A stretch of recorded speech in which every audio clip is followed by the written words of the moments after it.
Welcome, sir. হ্যাঁ, good morning. Good morning, sir. Nawabganj তো video of রয়েছে, বাঁশবেড়িয়া কিছুজন জয়েন করেছে। Sir, please continue. Okay, okay. So আমরা স্টার্ট করছি। না না স্যার, আসলে সেকেন্ড সামেটিভ এক্সামের জন্য। ওকে, থ্যাংক ইউ, নো প্রবলেম। ওকে, তোমাদের সেকেন্ড সামেটিভ এক্সাম চলছে বা রয়েছে সামনেই। ওকে, তো কুইকলি আমরা হচ্ছে গিয়ে স্টার্ট করছি। যেটা নিয়ে আমরা আলোচনা করছিলাম, হেরিডিটি, সেটা তোমাদের এইটাতে আছে বা পরেরটাতে হয়তো থাকবে। সো আশা করছি তোমরা স্ক্রিনটা দেখতে পাবে। পাচ্ছ কিনা আমাকে একবার জাস্ট জানিও। একটু হাত তুলে রেসপন্স করো যদি তোমরা স্ক্রিনটা দেখতে পাও। দেখা যাচ্ছে, গুড। দেখা যাচ্ছিল তাই তো? হ্যাঁ, ওকে, থ্যাংক ইউ।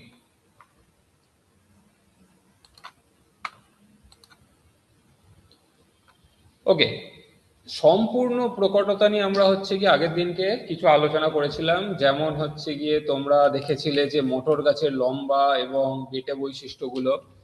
তার সাথে তোমরা দেখেছিলে যে মোটর গাছের যখন হলুদ আর এবং সবুজ বীজের মধ্যে যখন সংকরায়ন হচ্ছে, তখন যে বৈশিষ্ট্যটা প্রকট সেই অনুযায়ী পরের যে জনুটা তৈরি হচ্ছে সেইখানে সেই রংটাই, প্রকট বৈশিষ্ট্যটাই সম্পূর্ণরূপে থাকছে। প্রচ্ছন্ন বৈশিষ্ট্যটা ভেতরে থেকে যাচ্ছে কিন্তু সেটা কোনোভাবেই প্রকাশ পাচ্ছে না। এটা হচ্ছে সম্পূর্ণ প্রকটতা, মানে প্রকট বৈশিষ্ট্যটা সম্পূর্ণভাবেই প্রকাশ পাচ্ছে। আরেকটা হয় ইনকমপ্লিট ডমিনেন্স, যেটাকে বলা হয় অসম্পূর্ণ প্রকটতা। ওকে, এই অসম্পূর্ণ প্রকটতা তোমরা এখন বাজারে গেলে এই ধরনের বেশ কিছু উদাহরণ, পার্টিকুলারলি যদি ফুলের দোকানে যাও দেখতে পাবে, বা যাদের বাড়িতে অনেক বিভিন্ন ধরনের গাছ রয়েছে, গাছের ক্ষেত্রে দেখবে আগেকার দিনে যদি খুব সামান্যভাবে তোমরা নয়নতারাও দেখো, একটা নয়নতারা ফুল সাদা রঙের দেখতে আর একটা গোলাপি রঙের একটা নয়নতারা ফুল দেখতে, কিন্তু সেই নয়নতারার মধ্যেও কত অজস্র ভেরিয়েশন এখন হচ্ছে কি এসে গেছে। বা গোলাপের মধ্যে যদি এমন ছবিতে তোমরা দেখতে পাচ্ছ, ধরে নাও একটা প্রকট বৈশিষ্ট্য হচ্ছে আর আর, আরেকটা প্রচ্ছন্ন বৈশিষ্ট্য যদি ধরে নিতাম এটা প্রচ্ছন্ন, স্মল আর যেটা সাদা আর একটা লাল। যদি আর আরটা ক্যাপিটাল আর লাল রংটা যদি প্রকট বৈশিষ্ট্য হতো, তাহলে কিন্তু পরবর্তী যেটা প্রথম অপত্য জনুতেও গোলাপের রংটা কিন্তু লাল হওয়াই উচিত ছিল।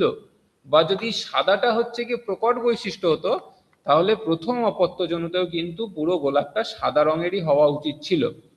কিন্তু একটা লাল রঙের গোলাপ ফুল হয় এরকম একটা গাছের সাথে, যখন সাদা রঙের গোলাপ ফুল হয় এরকম একটা গাছের মধ্যে যদি পরাগ সংযোগ হয়, এবং প্রথম অপত্য জনুতে দেখা যাচ্ছে, বিজ্ঞানীরা দেখলেন যে পিঙ্ক রঙের, গোলাপি রঙের গোলাপ তৈরি হলো।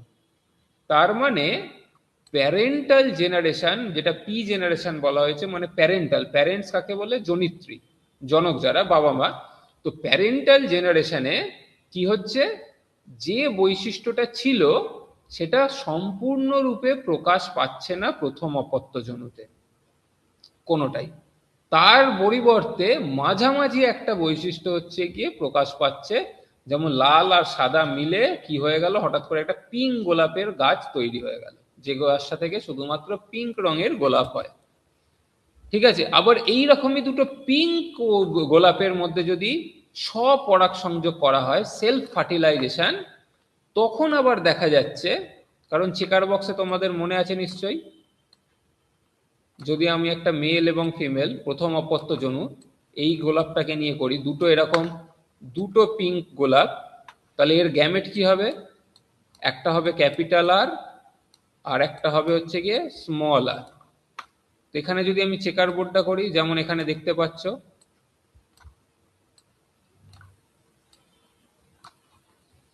একটা মেলেদের একটা ফিমেলদের, এদিকটা হয়তো ফিমেল।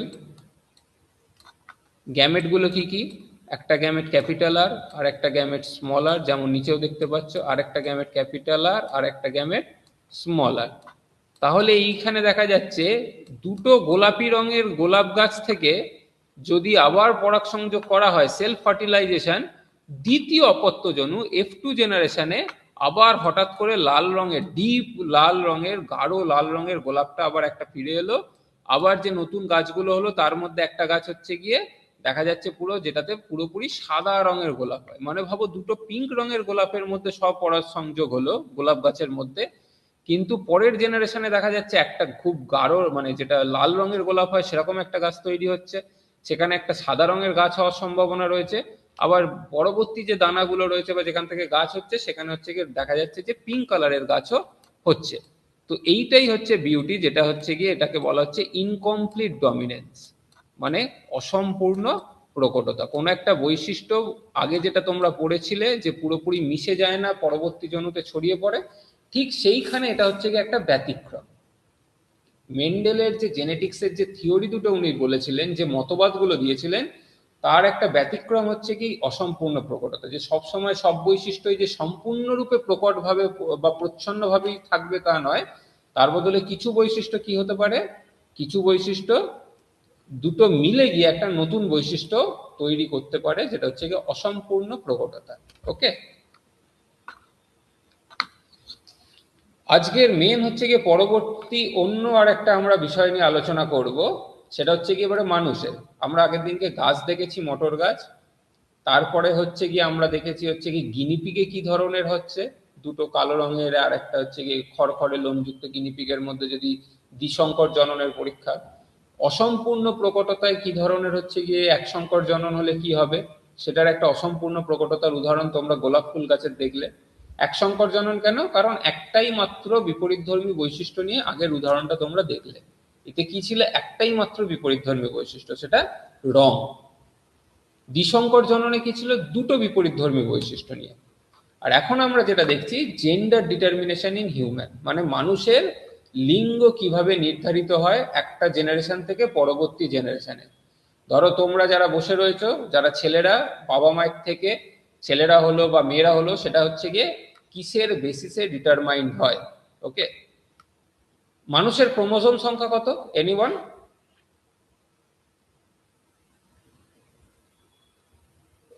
মাইক্রোফোন খুব সম্ভবত বাসবেরিয়া মাইক্রোফোনে কেউ টাইপ করলে আনফর্চুনেটলি আমি এখন দেখতে পাবো না, দুর্ভাগ্যের বিষয়। আচ্ছা আমি বলে দিচ্ছি, মানুষের টোটাল কতগুলো ক্রোমোজোম আছে মোট, আমাদের মোট 46টা ক্রোমোজোম আমাদের কোষের মধ্যে, বা বলা হয় 23 জোড়া ক্রোমোজোম। এই 46টা ক্রোমোজোমের মধ্যে কি রয়েছে, 44টা রয়েছে, 44 হচ্ছে গিয়ে অটোজোম, আর তার সাথে রয়েছে দুটো সেক্স ক্রোমোজোম, যেটা আমাদের লিঙ্গ নির্ধারণ করার জন্য দায়ী। এই যে ক্রোমোজোমটা 46টা, এই ক্রোমোজোমটা 44টা অটোজোম আর এই দুটো সেক্স ক্রোমোজোম যদি থাকে, তাহলে সে হচ্ছে ফিমেল, সে স্ত্রীলিঙ্গের হবে। আর এই 44টা ক্রোমোজোম তার সাথে যদি এক্স এবং ওয়াই নামক দুটো সেক্স ক্রোমোজোম থাকে, তাহলে তারা হচ্ছে গিয়ে পুরুষ বা মেল। ওকে, তাহলে ক্লাসের মধ্যে যারা ছেলে রয়েছে তারা চোখ কান বুঝে ধরে নিতে পারো তোমাদের প্রত্যেকের শরীরেই কি রয়েছে, 44টা অটোজোম রয়েছে এবং এক্স ওয়াই নামক দুটো সেক্স ক্রোমোজোম রয়েছে।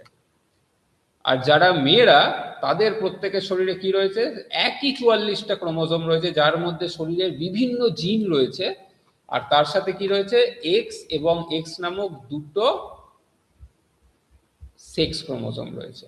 ঠিক আছে, তাহলে এখান থেকে বুঝতে পারছো মানুষের লিঙ্গ নির্ধারণে, মানে পরবর্তী প্রজন্মের লিঙ্গ নির্ধারণে একটা গুরুত্বপূর্ণ ভূমিকা কে পালন করছে, মেল, ছেলেরা। তার কারণ ছেলে হবে না মেয়ে হবে, সেটা কোন গ্যামেটটা যাচ্ছে তার উপর নির্ধারিত হচ্ছে পুরো বংশটা। ওকে, যে কি হচ্ছে পরবর্তী জেনারেশনে। তাহলে আমি ধরে নিচ্ছি এদিকে একটা মেল আর এদিকে একটা ফিমেল, মানে বাবা এবং মা যদি ধরে নেওয়া হয়, তাহলে তাদের কি আছে, ক্রোমোজোম সংখ্যা 44, মেলেদের ক্ষেত্রে রয়েছে এক্স এবং আরেকটা রয়েছে ওয়াই। মায়েদের ক্ষেত্রে, ফিমেলদের ক্ষেত্রে কি রয়েছে, এটা হচ্ছে মেল, আর একটা যদি ফিমেলদের কি রয়েছে, সরি,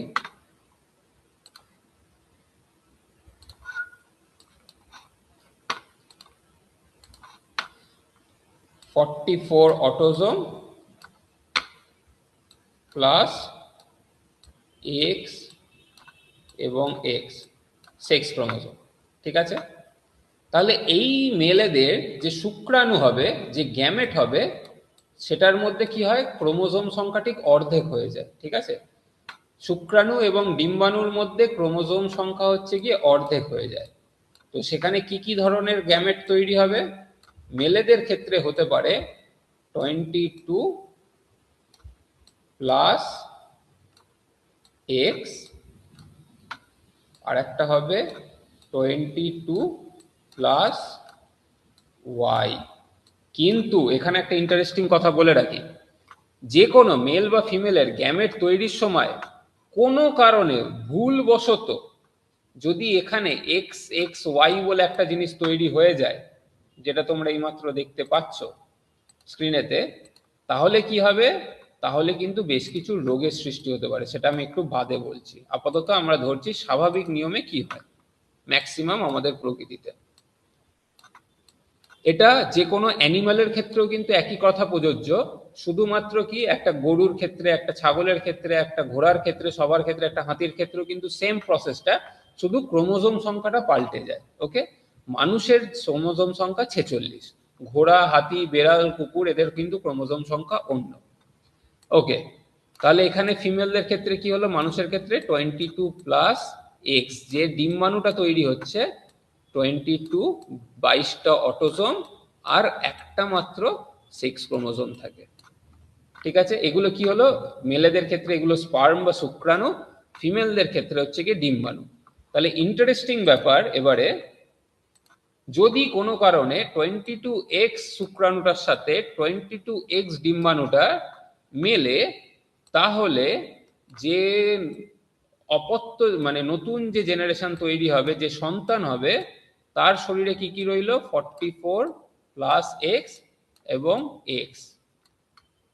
ঠিক আছে, কোনো কারণে তাহলে এ কি হলো, মেল না ফিমেল, ছেলে না মেয়ে হলো, এনিওয়ান?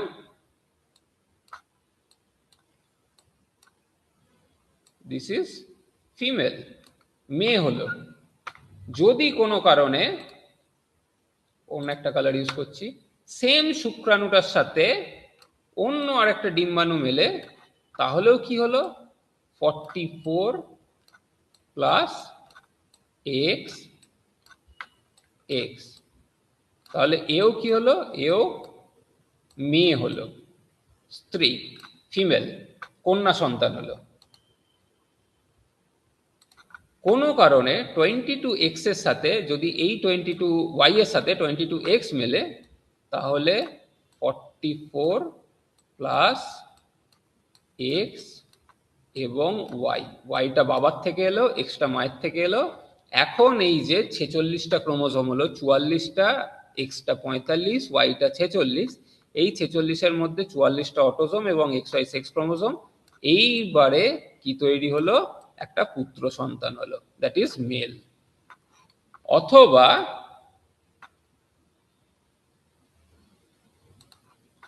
সেম এই 22x এই শুক্রাণুটার সাথে, এই গ্যামেটটার সাথে যদি 22y এর সাথে 22x ওই গ্যামেটটা মেলে, তাহলে কি হবে, তাহলেও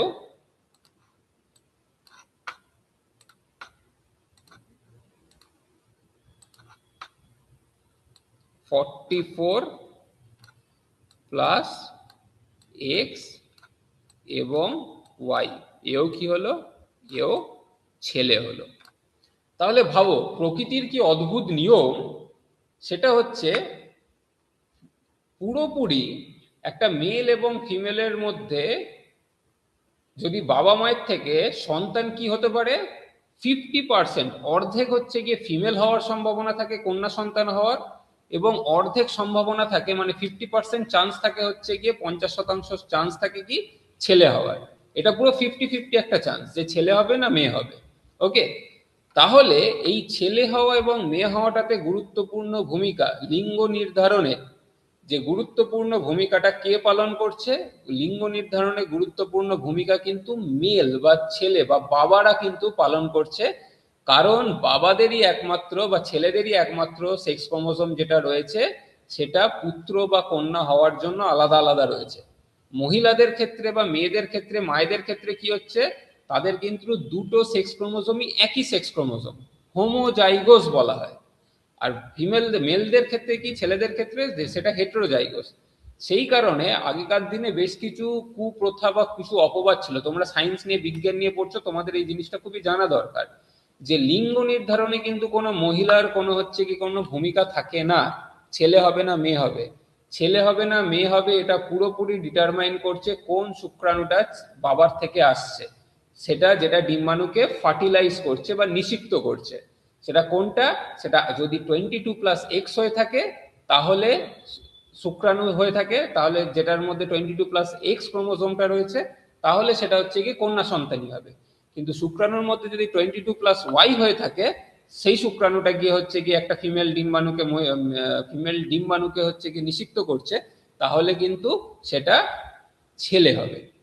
ওকে, তো এইভাবে হচ্ছে গিয়ে জেন্ডার ডিটারমিনেশন হয়। কিন্তু গ্যামেট গঠনকালে কোনো কারণে যদি কোনো ভুল হয়ে থাকে, ঠিক আছে, কি ধরনের ভুল, আমি একটা জিনিস এখানটা একটু মুছছি, আশা করি তোমরা এটা বুঝে গেছো।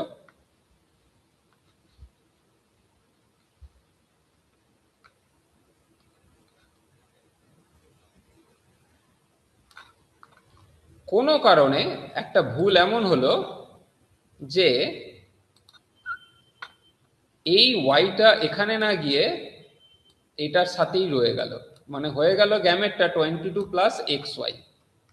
এবারে এই 22+XY এর সাথে কোনো একটা 22+X এর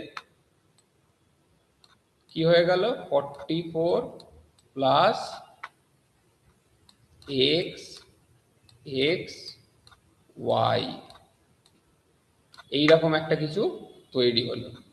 বা ধরে নাও তাহলে এটা একটা কি হলো, 47টা ক্রোমোজোম যুক্ত একটা মানুষ তৈরি হলো, যার 44টা অটোজোম আছে, কিন্তু সেক্স ক্রোমোজোম দেখা যাচ্ছে 3টে সেক্স ক্রোমোজোম।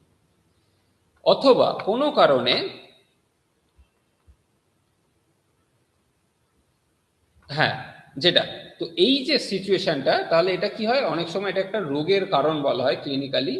যারা হবে তাদের কিছু ডাউন সিনড্রোম বা এই ধরনের কিছু নাম আছে, ভবিষ্যতে তোমরা পড়বে, যেখানে কি হয় গ্যামেট গঠনকালী ত্রুটির কারণে, যেটা বাবা মায়ের শরীরেই হচ্ছে, ঘটনাটা ঘটছে যে গ্যামেট গঠনকালে যখন ক্রোমোসোম থেকে মানে শুক্রাণু এবং ডিম্বাণু তৈরি হওয়ার সময়, বা কোনো কারণে এটাও হতে পারে যে ফিমেলদের মধ্যে এই এক্সটা ওখানে হচ্ছে কি গেল না, তার বদলে 22+XX হয়ে রইল। এই 22+XX এর সাথে উদাহরণ হিসাবে 22+XX এর সাথে কোনোভাবে মেলেদের, ছেলেদের 22+Y এইটা মিলল, তাহলেও কি হলো 44+XXY নামক আরেকটা হচ্ছে গিয়ে এরকম। তো এটা কি হলো, এটাও বেসিক্যালি কিন্তু একটা রোগের সৃষ্টি করলো। ঠিক আছে, তো সেই জিনিসগুলো হচ্ছে গিয়ে রোগ বলতে তাদের শরীরের কি স্বাভাবিক ক্রোমোজোম সংখ্যার বদলে তাদের শরীরে কি রয়েছে, একটা করে সেক্স ক্রোমোজোম এক্সট্রা রয়েছে, এবং সেই সেক্স ক্রোমোজোমটা এক্সট্রা থাকার ফলে তাদের